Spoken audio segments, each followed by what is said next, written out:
Make una see pump price for Abuja. Make una see. This one na 1,500. APC government, una still the campaign, say una wan lose us again. See, thunder go blast all of una where they support APC.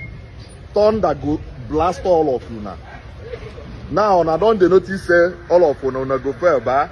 So una wan stock us finish. All the money wey we save, we wan use am buy fuel. Before una go comot from that seat. APC government, una don fail this country. Wetin una wan pack all this money? Wetin una wan use and do? All this money wey una dey pack, wetin una wan use and do? A liter of fuel 1,500. Thunder go blast all of una wey dey support APC. Both all these city boys wey full southeast, wey no get sense. Thunder go blast all of una. After watching that clip, gave me the inspiration to do this video, and I began to ask myself this question: why should the conflict happening in Iran and the Strait of Hormuz affect us in Nigeria in this way? Because when you look at it, Nigeria is an oil-producing nation. We are one of the biggest in the world.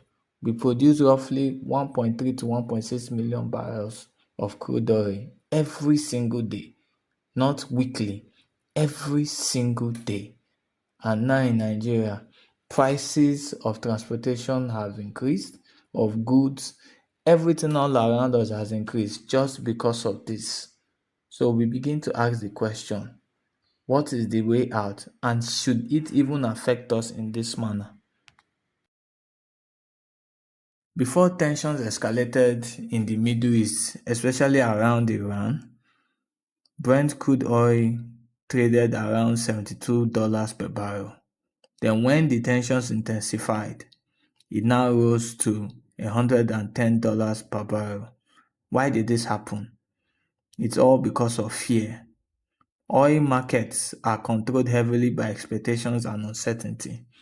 Investors started worrying about supply disruption, tanker attacks, shipping insurance, and the Strait of Hormuz. And I believe those fears are warranted because at certain points during this escalation, the Strait of Hormuz was blocked by Iran.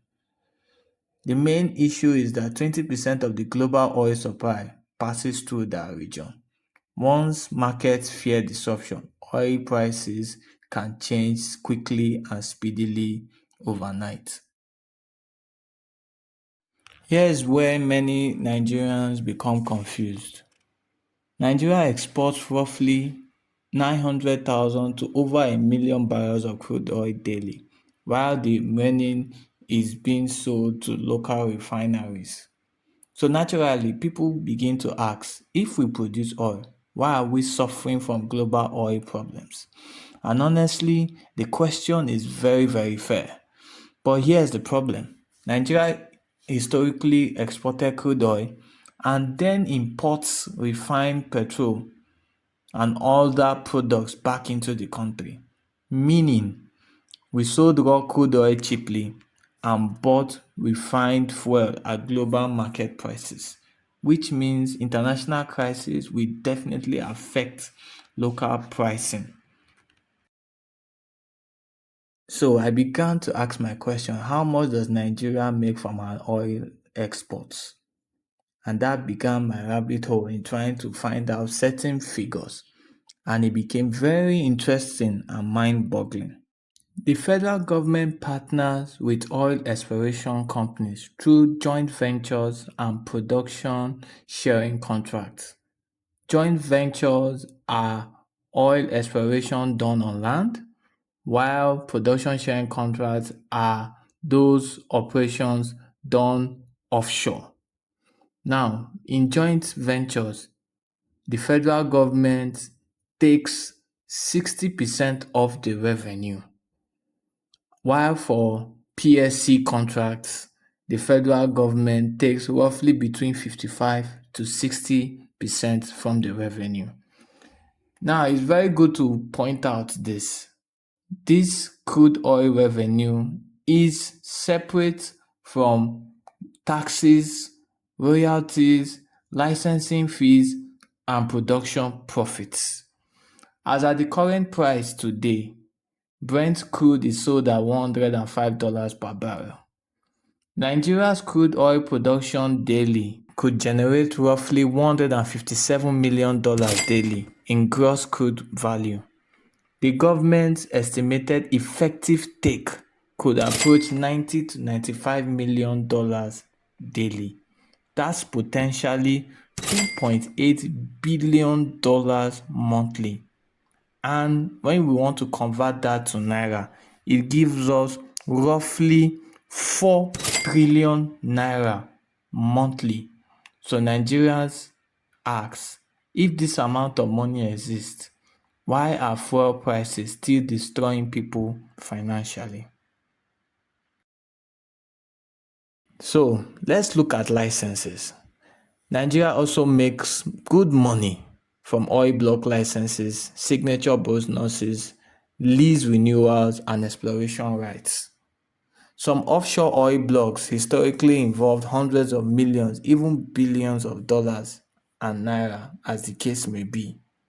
A good example is to look at the exploration rights to mine a well. Nigeria charges 5.5 billion naira to mine a well for just 6 months. So we begin to ask the question, where is all this value going to? What is happening? Why should a major oil producer still be experiencing all this fuel instability, inflation, and electricity problems?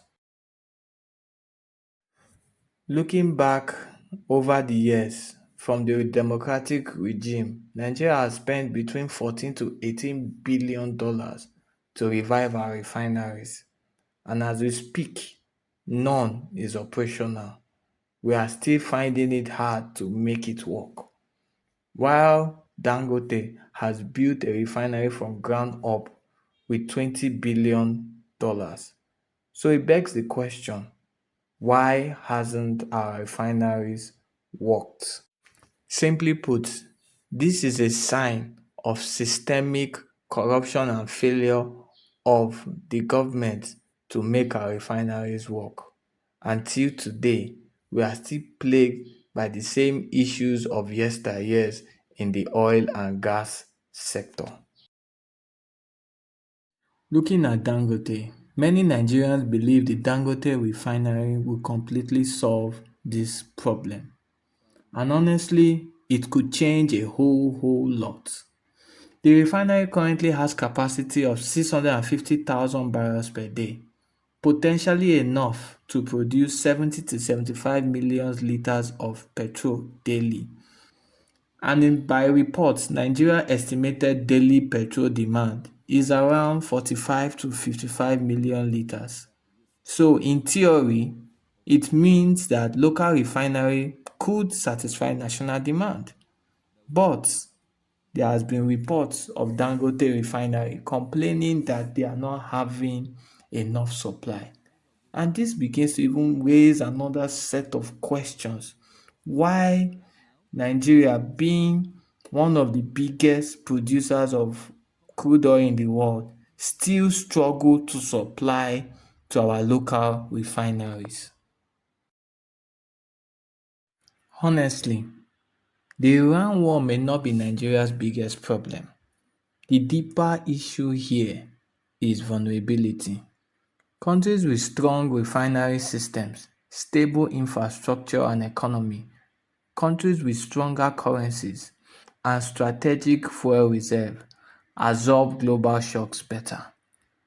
Nigeria struggles more because fuel affects practically everything: transportation, food prices, logistics, generator usage, business survival, even internet access at times. So once fuel prices rise, the entire economy reacts almost immediately.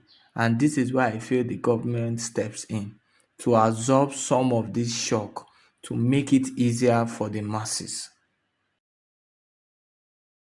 It's important to point out that gas payments, especially between the gencos and suppliers, are done in dollars. And if the fuel and gas costs continue to rise without any visible plan to reduce it in the nearest future, electricity generation cost will definitely or has already increased, and eventually consumers may feel it through higher tariffs or poorer electricity supply. Here's my honest take on the matter. I feel the federal government can sell at a cheaper rate to the local refineries to help soften the blow of the global crisis on our economy. How can this be done? Simply put, in the budget, Nigeria is to sell crude oil at $75 per barrel, and the current rate on the international market due to the global crisis is $105 per barrel. So the Nigerian government can sell to local refineries at $90 per barrel to help cushion that effect, because I want to understand that the country is trying to raise money for a greener day, but rather them selling at full price is having an adverse effect on the economy. So let them take some of this burden and shock and sell at a lower rate, which is around probably 300,000 barrels to local refineries to meet up the national demand. Then they can sell the rest abroad, export it at international rate and still make good revenue, which is going to be beneficial for the people and build trust from the people towards them. To conclude, should the war in Iran be affecting us in Nigeria in this manner? Well, it is not so clear cut. But what I do know is this: it should not be affecting us in this manner. Maybe the real problem is how vulnerable Nigeria still is despite decades of immense oil wealth. But what do you think? Is Nigeria's energy problem mostly global or mostly internal? Let me know in the comments and subscribe to what's really happening, because in Africa, electricity and fuel are never just about energy.